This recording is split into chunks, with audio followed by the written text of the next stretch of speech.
There's no feeling more intense than starting over. If you deleted your homework the day before it was due, as I have, or if you left your wallet at home and you have to go back after spending an hour in the commute. If you won some money at the casino and then put all your winnings on red but it came up black. If you got your best shirt dry cleaned before a wedding and then immediately dropped food on it. If you won an argument with a friend and then later discovered that they just returned to their original view. Starting over is harder than starting up.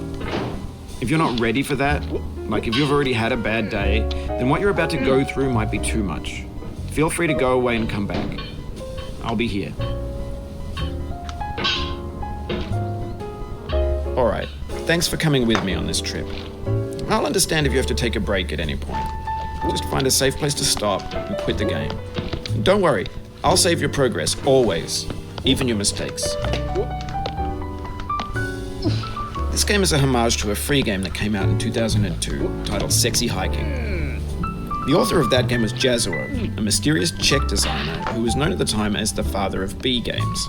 And B games are rough assemblages of found objects. Designers slap them together very quickly and freely, and they're often too rough and unfriendly to gain much of a following. They're built more for the joy of building them than as polished products. In a certain way, Sexy Hiking is the perfect embodiment of a B game. It's built almost entirely out of found and recycled parts, and it's one of the most unusual and unfriendly games of its time. In it, your task is simply to drag yourself up a mountain with a hammer. And that act of climbing, in the digital world or in real life, has certain essential properties that give the game its flavor. No amount of forward progress is guaranteed. Some cliffs are too sheer or too slippery. And the player is constantly, unremittingly in danger of falling and losing everything. Anyway, when you start Sexy Hiking, you're standing next to this dead tree that blocks the way to the entire rest of the game. It might take you an hour to get over that tree, and a lot of people never got past it.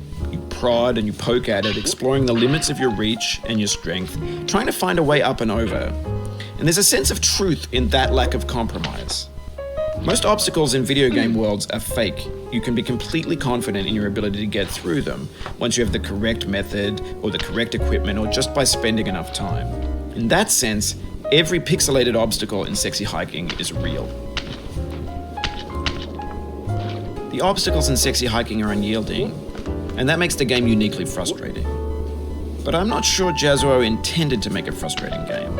The frustration is just essential to the act of climbing, and it's authentic to the process of building a game about climbing. A funny thing happened to me as I was building this mountain. I'd have an idea for a new obstacle, and I'd build it, test it, and it would usually turn out to be unreasonably hard. But I couldn't bring myself to make it easier. It already felt like my inability to get past the new obstacle was my fault as a player rather than as a builder. Imaginary mountains build themselves from our efforts to climb them, and it's our repeated attempts to reach the summit that turns those mountains into something real. When you're building a video game world, you're building with ideas, and that can be like working with quickset cement. You mold your ideas into a certain shape that can be played with, and in the process of playing with them, they begin to harden and set until they're immutable, like rock. And at that point, you can't change the world. Not without breaking it into pieces and starting fresh with new ideas. For years now, people have been predicting that games would soon be made out of prefabricated objects, bought in a store and assembled into a world. And for the most part, that hasn't happened, because the objects in the stores are trash.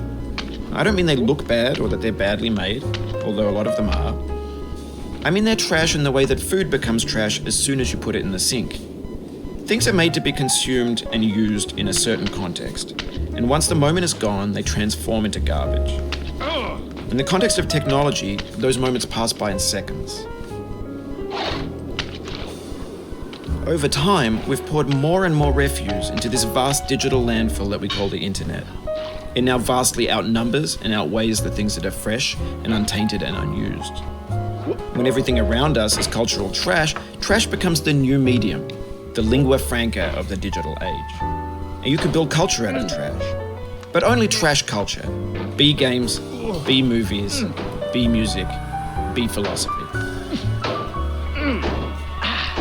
Maybe this is what digital culture is. A monstrous mountain of trash, the ash heap of creativity's fountain. A landfill with everything we ever thought of in it. Grand, infinite, and unsorted. There's 3D models of breakfast, Gen X's fanfic novels, scan magazines, green screen Shia LaBeouf, banned snuff scenes on LiveLeak. Facebook's got lifelike bots with unbranded adverts and candid shots of Kanye and Taylor Swift mashups, car crash epic failed GIFs, Russian dashcam vids, discussions of McRibs, discarded, forgotten, unrecycled, muddled, rotten, untitled. Everything's fresh for about 6 seconds, until some newer thing beckons, and we hit refresh. And there's years of persevering, disappearing into the pile, out of style, out of sight.